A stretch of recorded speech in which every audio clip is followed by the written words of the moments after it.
Sarah here, the Nerds in Oregon. And you know, Sarah, one of the funnest things I think we did in Japan is go to this awesome digital art museum in Odaiba. I loved it. I didn't know what to expect. I didn't know what a digital art museum would be. But it was just fantastic. And I feel like we got started off the right way because the train ride into Odaiba, if you sit in the front car, it's like a floor to ceiling window. And you're going over the bay. It's gorgeous. It's like a ride.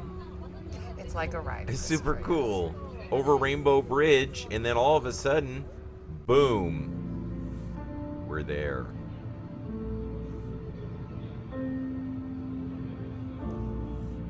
Borderless is a museum that doesn't have a map. There's no particular way to go through it. All the hallways are black. They aren't, they're kind of labeled. Sometimes there are arrows telling you which way to go. But for the most part, you just have to wander in a room and see what you find.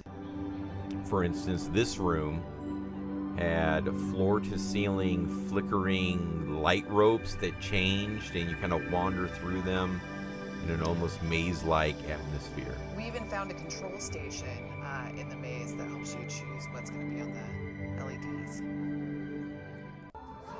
This is the room that made us motion sick.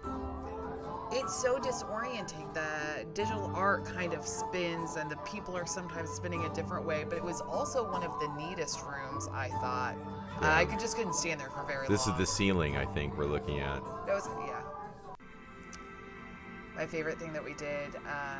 My pro tip is if you put all your stuff in a locker, save at least 500 yen per person so you can go into the tea house. And they project images of blooming flowers in your tea. But then what's really cool is how it responds to what you do.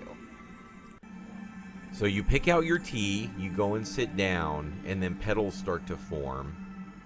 When you lift up your cup to take a drink and set it back down, the petals that were there start to float away across the table, and then new petals form in your tea. And the tea was delicious, and these projections were just really cool. We couldn't even really tell where they were coming from, and you don't really like tea at all, so you were kind of like, okay, we'll go to the tea house. But I think it was unlike anything I'd ever seen before.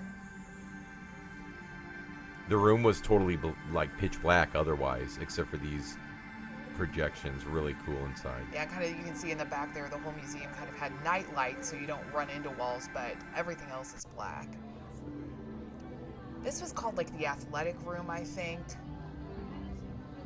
Definitely you shouldn't wear heels in here or whatever. You want to wear tennis shoes or take your shoes off. There's a place to store your shoes if you want, just because the terrain's not flat anywhere. So this is something really cool you can do, which is you can take this sheet of paper that has different animals on it. You can color the animals, draw on it what you want, and then when you're done, someone will scan it in, and lo and behold, your creature comes to life and just starts crawling all over the place. And there was our little salamander friend that we made.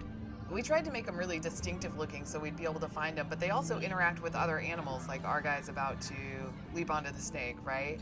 And then you can step on them and they splat, or they'll pause if you come too close. It was really cool watching the thing that we colored together kind of crawl around the floors all over the place, and he was there for a long time. Yeah, there were several of them on the floor. There's also a kids' room version, even though anyone of any age can do it, but this is more like a cityscape, and there's, because it was the holidays, Santa and his reindeer, and you can make the buses jump or the cars jump.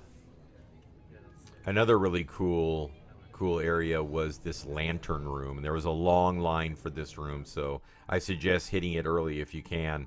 But it's got floor to ceiling lanterns with glass all around, and the lanterns change color. You're only allowed in there for a little bit of time due to the line, but it's really cool. Lots of selfies taking place. And the hallways also sometimes have, so this is actually in a hallway, and some things will just emerge from a room and then walk down the hallway and jump in another room.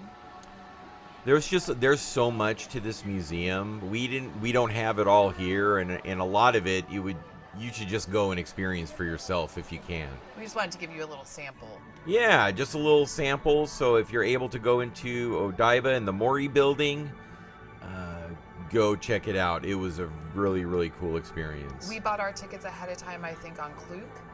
Got a little bit of a discount, but then we just got there when it opened, and we had a fantastic day. So until next time. Checking out Nerds in Oregon. Now, how do we turn this thing off?